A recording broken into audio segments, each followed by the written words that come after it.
ஐயா சுவாமி வந்து அ வெறுப்பா ஒருத்தர் வராரு. எல்லாத்தையும் வெறுத்துட்டு ரொம்ப தப்பு பண்ணிட்டு வராரு. இப்போ ஏதோ ஒரு மனநிலை சரியில்லாம அவர்கிட்ட வராரு. சுவாமி அவரை எப்படி அணுகினார்? அணுகுவார்? இது ஒவ்வொரு தனிப்பட்ட நபரை பொறுத்தது. வெறுப்போட இருக்கிறவர் சாமிகிட்டயே வரணும்.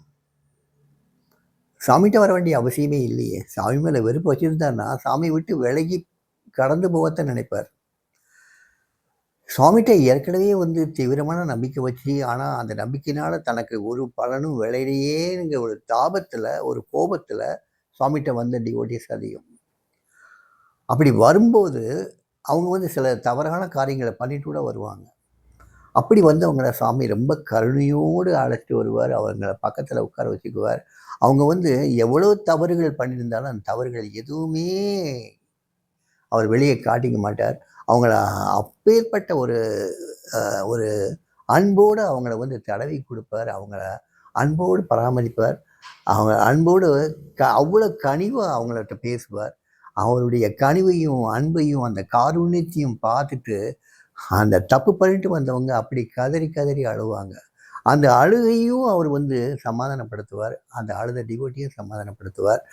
இந்த மாதிரி தவறு பண்ணிட்டு ஒரு பெரிய பாவம் பண்ணிட்டு வந்திருக்கோமே, ஞானிகிட்ட நின்றுட்டு என்னென்னமோ கேட்கணும்னு நினச்சி இப்படிலாம் வந்தோமேங்கிறத உணர்ந்து கதறி மறுபடியும் அழும்போது சுவாமி சமாதானப்படுத்துவார்.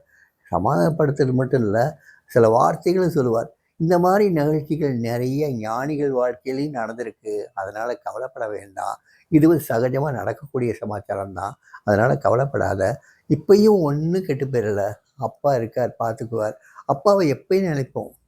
அப்பாவை நினச்சாவே போதும். நம்ம பண்ண பாவங்களோ புண்ணியங்களோ எதுவுமே நம்மளை அண்டாது. நம்ம அப்பாவோட சேர்ந்துருவோம். அதனால் எப்பயும் அப்பாவை நினச்சிக்குவோம். இந்த காரியம் கூட அப்பா தான் நடந்ததை தவிர்த்து இந்த தவறுகள் நீ பண்ணலை. அப்பா பண்ண வச்சார், நீ தவறு பண்ண, கடைசியில் நீ அப்பாட்டே வந்துட்ட. அப்பா எல்லாம் பார்த்துக்குவார், சரி பண்ணிடுவார்.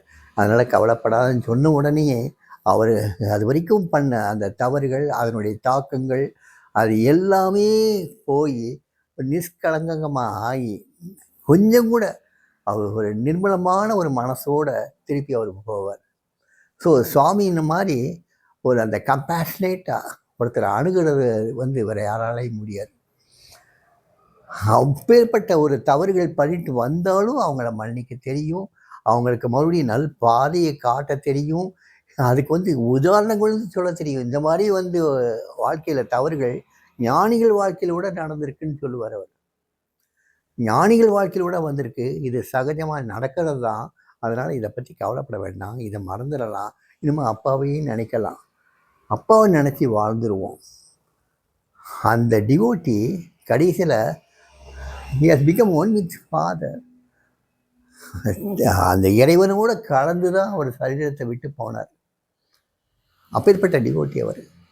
ஸோ சுவாமி அந்த மாதிரி தவறு பண்ணிட்டு வந்தவங்க தவறு அவர் கண்ணுக்கு தெரியாது. அந்த தவறு பண்ணவனுடைய உள்ள கிடக்கிற அந்த பக்தி, அந்த பக்தி தான் கணக்கு தெரியும். அந்த பக்தியை இன்னும் கொஞ்சம் வளர்த்து வளர்த்து வளர்த்து வளர்த்து, அதாவது தீயதை போக்குறதுக்கு தீயதை அட்டாக் பண்ணுறதில்ல, நல்லதை வளர்த்தாவே போதும். தீயதை அதான் விலகி போயிடும்ல. அதே மாதிரி நல்லதையே வளர்த்தார், பக்தியே வளர்த்தார்.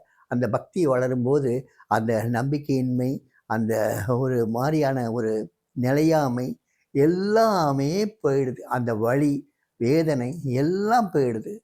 கடைசியில் அந்த பிரம்மம் மட்டும்தான் நிற்குது. அந்த பிரம்மத்தோடு அந்த பக்தனை ஐக்கியப்படுத்திடுறார் சுவாமி.